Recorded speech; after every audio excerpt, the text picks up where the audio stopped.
이런 같은 내용 같은 경우는 인터넷 사이트 어디 찾아봐도 안 나옵니다. 제 유튜브가 좋다는 게 개발의 적보다 어디서 찾아볼 수 없는 돈 되는 정보만 추려서 나온 거기 때문에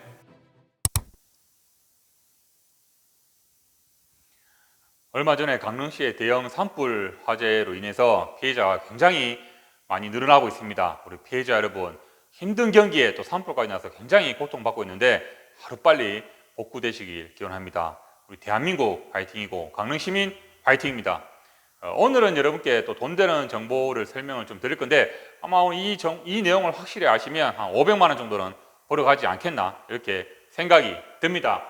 우리 시작 전에 한번 여러분께 사진을 좀 보여드리려고 했는데 우리 드론하고 지적도 하고 공사 완료된 현장을 한번 이렇게 합성해서 한번 넣어봤는데 이런 선들은 이제 사면 표시고 파란색은 배수 표시고 그래서 이 내용을 제가 조금 이따 설명드린 거와 좀 연관지어서 한번 설명을 드리려고 한번 띄워봤습니다. 오늘은 제가 500만 원 정도 벌어갈 수 있는 핵심 꿀팁, 내용, 제목 이렇게 한번 정해봤습니다. 산지 개발에서 꼭 알아야 할 산지 복구 의무 면제 신청. 참 이게 문구가 참 들어도 이게 참 좀 낯설죠. 저도 이걸 이해하는데 몇 년이 걸렸습니다. 산지 전용 개발행위 허가, 국어 목적의 사용 허가, 하천 저명 허가, 기타 도로 조명 허가 이런 내용들을 계속 들으니까 지금은 이렇게 바로바로 나오는데 아마 되게 내용이 좀 낯선 것 같아요. 제가 이제 시작 전에 전용 허가 절차에 대해서 한번 말씀드리고 4년 동안 계속 설명을 드리고 있는데 아직까지도 산지 전용의 절차, 개발행위 절차, 농지 전용 절차 잘 모르시는 분들이 많아요. 그래서 가장 기본을 한번 다지기 위해서 다시 한번 기본적인 내용을 설명드리겠습니다. 먼저 이제 산지 전용 허가 같은 경우는 임야 관련 이제 저희가 현황 측량합니다. 현황 측량하고 조사를 해서 건축사와 사업주와 저희 토목 설계사와 계획에 대해서 이제 미팅을 합니다. 어떤 건물이 들어갈 것인에 대해서 협의를 하고 그거에 맞춰서 이제 우리가 허가에 관련 도면, 수량, 내역, 신청서 이렇게 설계 도서를 만듭니다. 만들어서 접수하기 전에 담당 공무관 협의를 해서 이제 그대로 접수하세요 하면 접수를 하고 보완 사항이 있으면 또 그 보완을 수정해서 접수를 하는데 요새는 접수가 이제 서류를 바로 출력해서 갖다 주는 게 아니고 인터넷으로 세움터라든가 기타 이런 사이트로 통해서 이제 인터넷으로 접수한다라고 이제 알고 계시면 될 것 같습니다. 그렇게 접수를 하면 담당들이 이제 도면하고 이제 측량한 도면과 현장이 맞는지 한번 나와가지고 한번 확인하는데 이럴 때 가끔 물어보시는 분이 있어요. 이거 서류 접수하면 공무원 나옵니까 하는데 또 사전에 작업을 좀 빨리 해가지고 공사 준공을 빨리 맡으시려고 하시는 분들이 물어보시는데 절대 허가 전에 이렇게 경상도 사투리로 저질이 하시면 안 됩니다. 저질이 하시면 안 되고 꼭 허가 나고 나서 이제 공사를 하셔야 되는데 이렇게 해서 이제 허가 나면 이제 공사하고 그 개발행위나 농지 같은 경우 임야가 아닌 농지 같은 경우는 바로 이제 준공 처리합니다. 준공 처리해갖고 이제 지목 변경 신청하면 되는데 임야 같은 경우는 준공 전에 자 중요한 겁니다. 이게 별표 하나인데 산지 복구 설계 및 복구 준공 접수를 합니다. 복구 준공 접수를 하는데 이 복구라는 게 제가 잠깐 말씀드리면 여러분이 복구 준공 복구 설계를 해야 된다라고 하면은 보통 이렇게 물어보십니다. 아니 그 건물하고 다 지었는데 무슨 복구를 합니까? 다시 흙을 갖다 놔야 됩니까? 이렇게 말씀하시는데 산지에서 말하는 복구라는 거는 다시 흙을 갖다 놓는 원상 복구가 아닙니다. 원상 복구가 아니고 이런 공법으로 구조물 같은 경우나 배수로 같은 경우 이런 공법으로 이런 구조물로 공사를 완료했습니다라고 이제 하나의 자료로 서식을 만들어 가지고 그거를 이제 보고를 하는 겁니다. 그래서 제가 그 서식을 잠깐 보여드리는데 이런 같은 내용 같은 경우는 인터넷 사이트 어디 찾아봐도 안 나옵니다. 제 유튜브가 좋다는 게 개발의 적보다 어디서 찾아볼 수 없는 돈 되는 정보만 추려서 나온 거기 때문에 개족이다 이렇게 말씀을 드릴 수 있습니다. 그래서 잠깐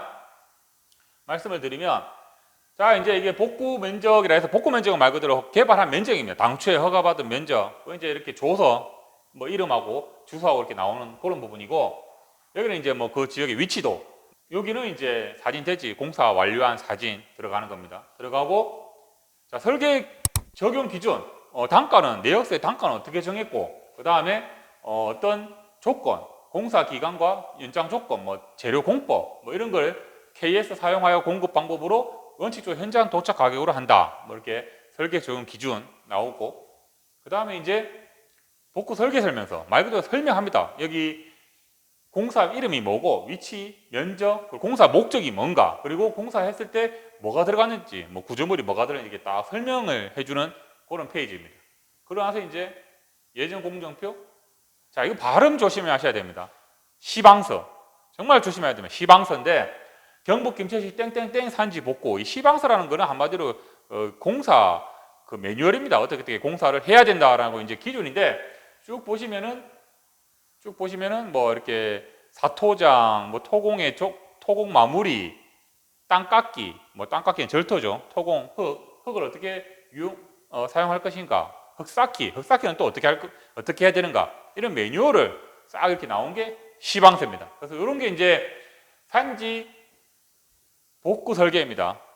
우리 산지관리법에서 얘기하는 산지 복구 설계 개념인데 무조건 받아야 됩니다. 법적으로 무조건 받고 나서 이게 오케이 되면 이제 그 다음에 준공 접수하고, 준공이 나면 지목 변경 신청하면 이게 일반적인 상황인데, 우리 산지 복구 설계 무조건 해야 되냐? 그게 아니고 의무가 면제, 산지 복구를 하는 이게 면제가 있습니다. 이걸 안 해도 되는 조건들이 있습니다. 여러분들 또 예외 조항 항상 좋아하죠. 예외 조항을 좋아하고, 그래서 제가 돈 버는 또 핵심 노하우를 알려드리겠습니다.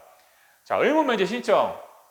아까 말했죠. 복구의 정의는 구조물 설치, 배수로 설치, 사면 안정화 이런 걸 어떻게 공사를 했다는 공법을 하나의 설계서로 만들어 가지고 공무원한테 보고를 하는 겁니다. 접수를 하는 겁니다. 그런 게 우리 산지에서 말하는 복구의 의미인데, 여기서 뭐 이게 좀 깊게 들어가니 잠깐만 그냥 뭐 한 귀로 듣고 한 귀로 흘리시면 되는 요 내용이 한 가지가, 성토도 있고 절토도 있고 흙도 깎고 흙도 쌓고 구조물 배수로 다 하는데 흙을 쌓는 내역서에 돈은 들어가지가 않습니다. 이건 그냥 참고로 들으세요. 그냥 참고로 알고 계시면 되는데, 그 외에 뭐 구조물 설치, 배수로 설치 이런 거는 전부 다 이제 우리가 얘기하는 복구에 대한 내용입니다. 그래서 이렇게 알고 계시면 되는데, 여기서 이제 의무 면제 신청, 이 복구 신청 안 하는, 보통 이제 아까 제가 여러분께 말씀드렸던 한 500만 원 정도는 벌어 가실 수 있습니다라고 했는데, 그 500만 원이 보통 우리가 뭐 공장이나 건설이나 일반 건물 지면은 복구 설계나 복구 준공이 따로 용역비 발생되는 게 뭐 300에서 한 500만 원 정도 들어갑니다. 하기 때문에